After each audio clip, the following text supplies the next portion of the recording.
Hi, ഞാൻ doctor പ്രിയ, Q1B health കെയറിലെ homoeopathic ഫിസിഷ്യനാണ്. ഇന്ന് പ്രായഭേദമന്യേ പലരെയും അലട്ടുന്ന ഒരു പ്രശ്നമാണ് വായ്പുണ്ണ് അല്ലെങ്കിൽ മൗത്ത് അൾസേഴ്സ്. ഇന്ന് കുട്ടികളെയും അതുപോലെ തന്നെ മുതിർന്നവരിലും ഇന്ന് കാണാറുണ്ട്. ഇന്ന് പല കാരണങ്ങൾ കൊണ്ടാണ് വായിൽ പുണ്ണുണ്ടാവുന്നത്. ഇന്ന് നമുക്ക് എന്തൊക്കെ കാരണങ്ങൾ കൊണ്ടാണ് വായിൽ പുണ്ണുണ്ടാവുന്നത്, നമുക്കത് എങ്ങനെയൊക്കെ മാനേജ് ചെയ്യാമെന്ന് നോക്കാം. നമ്മുടെ വായുടെ ഉള്ളിൽ ഉണ്ടാകുന്ന ചെറിയ വ്രണങ്ങളെയാണ് നമ്മൾ മൗത്ത് അൾസേഴ്സ് എന്ന് പറയാറ്. നമുക്ക് ആദ്യം തന്നെ എന്തുകൊണ്ടാണ് മൗത്ത് അൾസേഴ്സ് ഉണ്ടാവുന്നത് നോക്കാം. നമ്മുടെ വായുടെ ഉള്ളിൽ, മോണയിൽ അല്ലെങ്കിൽ ചുണ്ടിൽ, നമ്മുടെ സോഫ്റ്റ് പാലറ്റിലൊക്കെ നമ്മുടെ വായെ പ്രൊട്ടക്റ്റ് ചെയ്യാൻ വേണ്ടിയിട്ട് മ്യൂക്കസ് മെംബ്രെയിൻ ഉണ്ട്. ഈ മ്യൂക്കസ് മെംബ്രെയിനിൽ കട്ടി കുറയുകയും അതിൻ്റെ ഭാഗമായിട്ട് ചില പ്രതിരോധ കോശങ്ങൾ അവിടേക്ക് അടിഞ്ഞുകൂടുകയും ചെയ്യും. ഇതിൻ്റെ ഭാഗമായിട്ട് അവിടെ ചെറിയ മുറിവുകൾ ഉണ്ടാവുകയും അതാണ് നമുക്ക് മൗത്ത് അൾസേഴ്സ് ആയിട്ട് കാണുന്നത്. പ്രധാനമായിട്ടും ചുവപ്പ് നിറത്തിൽ അല്ലെങ്കിൽ മഞ്ഞ നിറത്തിലാണ് മൗത്ത് അൾസേഴ്സ് പ്രസൻറ്റ് ചെയ്യാറ്. എന്തുകൊണ്ടാണ് കോമൺ ആയിട്ട് വായ്പുണ്ണ് ഉണ്ടാവുന്നത് നോക്കാം. നമ്മൾ പറയുമ്പോൾ അത് ചെറിയൊരു ഇൻഫെക്ഷൻ അല്ലെങ്കിൽ ചെറിയൊരു വ്രണം മാത്രമാണെങ്കിലും നമ്മുടെ ഉള്ളിലുള്ള പല രോഗങ്ങളെയും ചൂണ്ടിക്കാണിക്കുന്ന ഒന്നാണ് വായ്പുണ്ണ്. ഇപ്പം നമ്മുടെ വയറിനുള്ളുണ്ടാകുന്ന ചെറിയ ഗ്യാസ്ട്രിക് അൾസേഴ്സ് അല്ലെങ്കിൽ ഡ്യൂഡിനൽ അൾസേഴ്സ്, സീലിയാക് ഡിസീസ് പോലെയുള്ള കണ്ടീഷൻസ്. സീലിയാക് ഡിസീസ് എന്ന് പറയുമ്പോൾ നമ്മൾ കഴിക്കുന്ന ഭക്ഷണത്തിൽ ചില ഭക്ഷണത്തിനോട് അലർജി, പ്രധാനമായിട്ടും ഗ്ലൂട്ടനോടുള്ള അലർജി കൊണ്ടുണ്ടാവുന്നതാണ് സീലിയാക് ഡിസീസ്. അല്ലെങ്കിൽ IBS പോലെയുള്ള രോഗങ്ങൾ, ഇറിറ്റബിൾ ബവൽ സിൻഡ്രോം. പ്രധാനമായിട്ടും ഇപ്പോൾ നമുക്ക് എവിടെയെങ്കിലും പോകാൻ ഇറങ്ങുമ്പോൾ അല്ലെങ്കിൽ എന്തെങ്കിലും ഒരു ഓഫീസിലൊരു മീറ്റിംഗ്, എക്സാമിന് ഇറങ്ങുമ്പോൾ ഒക്കെ പെട്ടെന്ന് ബാത്റൂമിൽ പോകേണ്ട ഒരു തോന്നൽ, അതായത് ടെൻഷനോടനുബന്ധിച്ച് എപ്പോഴും ബവൽ മൂവ്മെൻറ്റ്സ് തോന്നുന്ന ഒരു കണ്ടീഷനാണ് നമ്മൾ IBS എന്ന് പറയാം. ഈ കണ്ടീഷനുള്ളവരിൽ ഇതിലൊക്കെയാണ് പ്രധാനമായിട്ട് നമുക്ക് വായ്പുണ്ണായിട്ട് പ്രസൻറ്റ് ചെയ്യാറ്. മലബന്ധം ഉള്ളവരിൽ നമുക്ക് വായ്പുണ്ണായിട്ട് പ്രസൻറ്റ് ചെയ്യുന്നത് കാണാം. ഇതൊക്കെ നമുക്ക് മെയിൻലി നമുക്ക് ഗ്യാസ്ട്രിക് കംപ്ലയിൻസുമായിട്ട് റിലേറ്റ് ചെയ്തിരിക്കുന്ന വായ്പുണ്ണാണ്. ഇത് കൂടാതെ വൈറ്റമിൻ ഡെഫിഷ്യൻസി മൂലം ഉണ്ടാകുന്നുണ്ട്. വൈറ്റമിൻ B12 ഡെഫിഷ്യൻസി കാരണം നമുക്ക് വായ്പുണ്ണുണ്ടാകും. ഇതല്ലാതെ തന്നെ നമുക്ക് എന്തെങ്കിലും ഒരു ഇഞ്ചുറി വായിലുണ്ടെങ്കിൽ അതുമായി ബന്ധപ്പെട്ടിട്ട് ആർട്ടിഫിഷ്യൽ ആയിട്ടുള്ള ഇഞ്ചുറി കാരണവും വായ്പുണ്ണുണ്ടാകും. ഇതിന് പ്രധാന കാരണം ഇപ്പം നമ്മുടെ ഏതെങ്കിലും പല്ലുകൾ കേടാവുകയോ അല്ലെങ്കിൽ ഭയങ്കര ഷാർപ്പ് എഡ്ജൊക്കെ ഉണ്ടെങ്കിൽ നമ്മൾ ഫുഡൊക്കെ ചവയ്ക്കുന്ന സമയത്ത് ഇത് കൊണ്ടുണ്ടാവുന്ന ഇഞ്ചുറി, അല്ലെങ്കിൽ ഇപ്പം നമ്മൾ വെപ്പ് പല്ലൊക്കെ വെക്കുന്നവരാണെങ്കിൽ അതുമൂലം ഉണ്ടാകുന്ന ഇഞ്ചുറി, അതുപോലെ കുട്ടികളിലൊക്കെ ആണെങ്കിൽ പല്ലിൽ കമ്പിയൊക്കെ ഇട്ടിട്ടുണ്ടെങ്കിൽ അതിൻ്റെ സൈഡൊക്കെ തട്ടുമ്പോൾ ഉണ്ടാകുന്ന ഇഞ്ചുറി നിന്നിട്ട് ഇങ്ങനെ ഉണ്ടാകുന്ന മെക്കാനിക്കൽ ഇഞ്ചുറിയിൽ ബാക്ടീരിയൽ ഇൻഫെക്ഷൻ വന്നിട്ടുണ്ടാകുന്നതാണ് വേറൊരു ടൈപ്പ് ഓഫ് വായ്പുണ്ണുകൾ. ഇതല്ലാതെ തന്നെ നമുക്ക് എന്തെങ്കിലും പുകയില അല്ലെങ്കിൽ പുകവലി പോലെയുള്ള ശീലങ്ങളുള്ളവർക്ക്, ഹാൻഡ്സിൻ്റെ ഒക്കെ ഉപയോഗമുള്ളവർക്ക് നമുക്ക് വായ്പുണ്ണായിട്ട് പ്രസൻറ്റ് ചെയ്യുന്നതാണ്. ഇപ്പോൾ സ്ത്രീകളിലാണെങ്കിൽ ഹോർമോണൽ ചേഞ്ചസ്, പീരീഡ്സിൻ്റെ തൊട്ട് മുൻപായിട്ട് അല്ലെങ്കിൽ ഓവുലേഷൻ ടൈമിൽ, പ്രഗ്നൻസിയുടെ ടൈമിൽ ഒക്കെ വായ്പുണ്ണായിട്ട് പ്രസൻറ്റ് ചെയ്യാം. ഇങ്ങനെ ഹോർമോണൽ ഇംബാലൻസ് അല്ലെങ്കിൽ ഹോർമോണൽ ചേഞ്ചസ് ഉണ്ടാകുമ്പോഴും വായ്പുണ്ണായിട്ട് പ്രസൻറ്റ് ചെയ്യുന്നത് കാണാം. ഇതല്ലാതെ തന്നെ എന്തെങ്കിലും ഫുഡ് അലർജി, ഞാൻ പറഞ്ഞ പോലെ ചില സിട്രസ് ഫ്രൂട്ട്സ് അല്ലെങ്കിൽ പാൽ ഉൽപ്പന്നങ്ങളോടൊക്കെ അലർജി ഉള്ളവർക്ക്, അതുപോലെ തന്നെ നമുക്ക് ഉറക്കം കുറവുള്ളവർക്ക് അല്ലെങ്കിൽ മാനസികമായിട്ട് സമ്മർദ്ദമുള്ളവർക്ക് അല്ലെങ്കിൽ ടെൻഷൻ ഉള്ളവർക്കൊക്കെ വായ്പുണ്ണായിട്ട് പ്രസൻറ്റ് ചെയ്യാറ്. ഇപ്പോൾ കുട്ടികളുടെയൊക്കെ കേസ് എടുക്കുകയാണെങ്കിൽ എക്സാമിന് മുൻപായിട്ട് വരുന്നത് കാണാം. അതുപോലെ തന്നെ എന്തെങ്കിലും ഫംഗ്ഷൻസിന് മുമ്പ് അല്ലെങ്കിൽ എന്തെങ്കിലും ഒരു സ്റ്റേജ് ഫിയർ ഒക്കെ ഉണ്ടാകുന്ന കണ്ടീഷനിൽ റെക്കറൻ്റ് ആയിട്ട് വായ്പുണ്ണായിട്ട് പ്രസൻറ്റ് ചെയ്യുന്നത് കാണാം.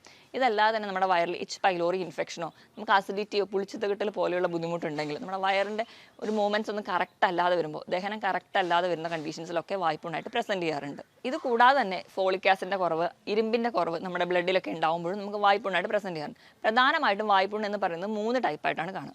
മൈനർ അല്ലെങ്കിൽ ചെറിയ വായ്പുണ്ണുകൾ, ഇതെന്ന് പറഞ്ഞാൽ ഒരു 2 മില്ലിമീറ്റർ മുതൽ 8 മില്ലിമീറ്റർ ആയിട്ടാണ് പ്രസൻറ്റ് ചെയ്യുക. ഇത് ഒരാഴ്ച കൊണ്ടൊക്കെ പെട്ടെന്ന് സുഖമാവും. ഇത് വലിയ പ്രശ്നക്കാരനൊന്നുമില്ല, അത്ര കഠിനമായ വേദനയൊന്നും ഉണ്ടാവില്ല. രണ്ടാമത്തെ ഒരു ടൈപ്പാണ് ഹെർപ്പറ്റിഫോം. ഇത് പ്രധാനമായും മുതിർന്നവരിലാണ് കാണുക, കുട്ടികളിൽ അത്ര കോമൺ ആയി കാണാറില്ല. എന്ന് പറഞ്ഞാൽ ചെറിയ കുരുക്കളായിട്ട് നിന്നിട്ട് അവ കൂടി ചേർന്ന് ഒരു അൾസറായി മാറുന്നതാണ് ഹെർപ്പറ്റിഫോം ടൈപ്പിൽ കാണാറ്. മൂന്നാമത്തെന്ന് പറഞ്ഞു കഴിഞ്ഞാൽ കുറച്ച് വലിയ ടൈപ്പ് അല്ലെങ്കിൽ ഒരു മേജർ അൾസറായിട്ട് നിൽക്കുന്നത്. ഇത് കുറച്ച് വലിയൊരു പുണ്ണായിട്ട് പ്രസൻറ്റ് ചെയ്യും.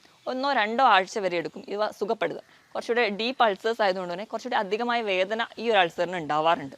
നമ്മൾ കരുതുമ്പോൾ അല്ലെങ്കിൽ നമ്മൾ വലിയ ഈസി ആയിട്ട് കരുതുന്ന ഒരു കണ്ടീഷനാണ് വായ്പുണ്ണ്, അല്ലെങ്കിൽ നമുക്ക് വീട്ടിൽ തന്നെ എങ്ങനെയെങ്കിലും മാനേജ് ചെയ്യാം എന്ന് നമ്മൾ കരുതുന്ന ഒരു കണ്ടീഷനായി വായ്പുണ്ണ്. പക്ഷേ നമ്മളത് വേണ്ട രീതിയിൽ ശ്രദ്ധിച്ചില്ലെങ്കിൽ ഇത് വളരെ കോംപ്ലിക്കേഷനിലോട്ട് പോയി നമുക്ക് വയറിൽ ക്യാൻസർ അല്ലെങ്കിൽ വായിൽ ക്യാൻസർ ആയിട്ട് വരെ പ്രസൻറ്റ് ചെയ്യാറുണ്ട്.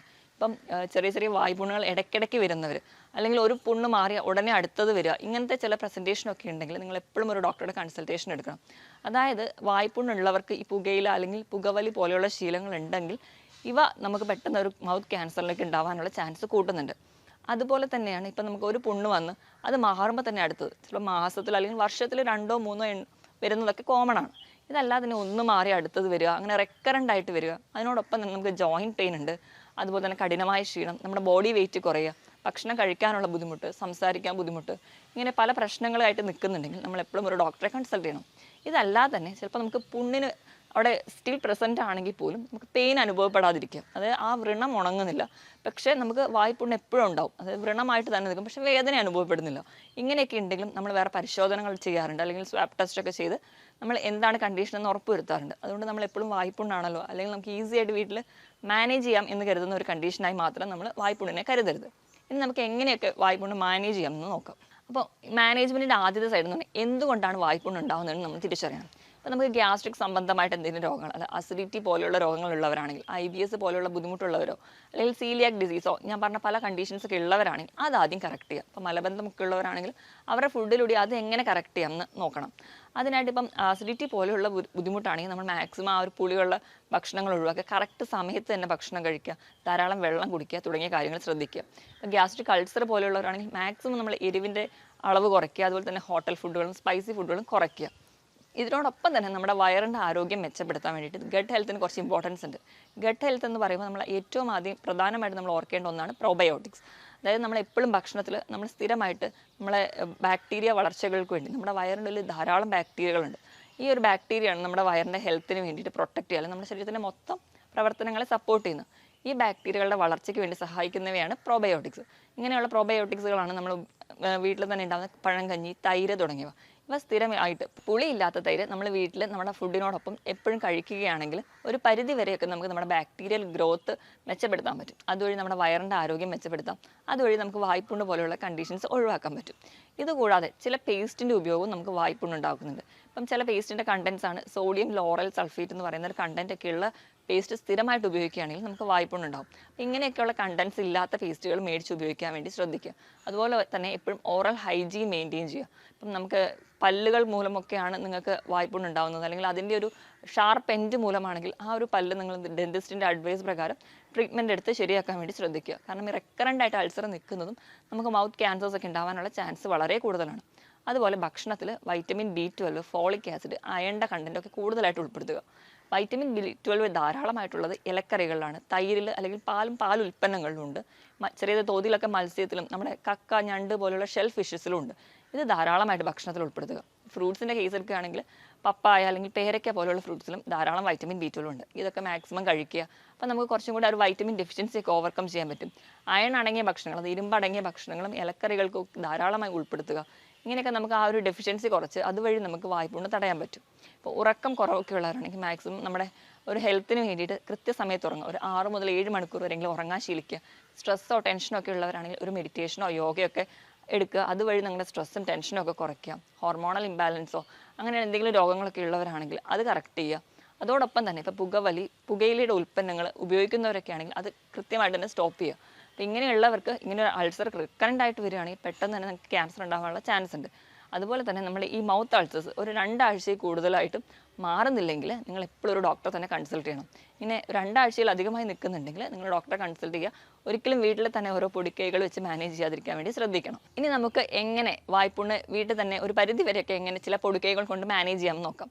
അതിൽ ഒന്നാമതായിട്ട് നമ്മളെല്ലാവരും വീട്ടിൽ തന്നെ ചെയ്യുന്ന ഒന്നാണ് വായിൽ ഉപ്പുവെള്ളം കൊള്ളുക. അതായത് നമ്മുടെ ഉപ്പിട്ട് ചെറിയ ചൂടോടുകൂടി വെള്ളം ഒരു 15 സെക്കൻഡെങ്കിലും വായിൽ കൊണ്ട ശേഷം തുപ്പിക്കളയുക. ഇതുപോലെ തന്നെ ഈ ഒരു വ്രണമുള്ള സ്ഥലത്ത് അല്ലെങ്കിൽ ഇങ്ങനെ ഒരു അൾസർ ഉള്ള സ്ഥലത്ത് നിങ്ങൾക്ക് തേന് അല്ലെങ്കിൽ മഞ്ഞൾ, വെളിച്ചെണ്ണ ഇവ പുരട്ടാം. ഇവ നല്ല ആൻറ്റി ബാക്ടീരിയൽ ഏജൻസ് ആണ്. അപ്പോൾ നമുക്ക് ആ ഒരു ബാക്ടീരിയൽ ഇൻഫെക്ഷൻസ് കുറയ്ക്കാൻ പറ്റും. ഇത് കൂടാതെ തന്നെ വായിൽ തൈര് കൊള്ളുന്നത് വളരെ നല്ലതാണ്. തൈരിൽ ധാരാളം വൈറ്റമിൻ B12 സപ്ലിമെൻറ്റ്സും അതുപോലെ തന്നെ നമുക്ക് ഹെൽപ്ഫുൾ ആയിട്ടുള്ള ഒരുപാട് ബാക്ടീരിയ ഉള്ളതുകൊണ്ട് തൈര് കുറച്ച് നേർപ്പിച്ചിട്ട് ചെറിയ മോരൊക്കെ ആക്കി ഒരു കൺസിസ്റ്റൻസിയിൽ വായിൽ ഒരു 15 സെക്കൻഡ് ഹോൾഡ് ചെയ്ത് വെക്കുക. എന്നിട്ട് തുപ്പിക്കളയുന്നത് വളരെ നല്ലതാണ്. അതുപോലെ പേരയുടെ ഇലയിട്ട് തിളപ്പിച്ച വെള്ളം അത് വായിൽ കൊള്ളുന്നതും അതുപോലെ തന്നെ നമ്മുടെ ബോഡിയുടെ ടെമ്പറേച്ചർ റേസ് ചെയ്യുമ്പോൾ ഒരു പരിധി വരെ വായ്പുണ്ണ് കാരണമാണ്. അപ്പോൾ നമ്മുടെ ബോഡി ടെമ്പറേച്ചർ കുറയ്ക്കാനായിട്ട് ജീരകം ഇട്ട് തിളപ്പിച്ച വെള്ളം കുടിക്കുന്നതും അതുപോലെ തന്നെ വായിൽ ഗാർഗിൾ ചെയ്യുന്നതും വളരെ നല്ലതാണ്. ഇങ്ങനെയുള്ള പൊടിക്കൈകളൊക്കെ ചെയ്ത് നമുക്ക് ഒരു പരിധി വരെ ചെറിയ പുണ്ണുകളൊക്കെ ആണെങ്കിൽ നമുക്ക് 2-3 ദിവസം കൊണ്ട് സുഖപ്പെടുത്താൻ പറ്റും. ഇത് കൂടാതെ തന്നെ ഹോമിയോപ്പതിയിലും ഫലപ്രദമായ ചികിത്സകൾ ലഭ്യമാണ്. നിങ്ങളെപ്പോഴും ഒരു ഡോക്ടറുടെ കൺസൾട്ടേഷൻ എടുക്കേണ്ടതുമാണ്. മറ്റൊരു ഹെൽത്ത് ടോപ്പിക്കുമായിട്ട് വീണ്ടും കാണുന്നത് വരെ നന്ദി.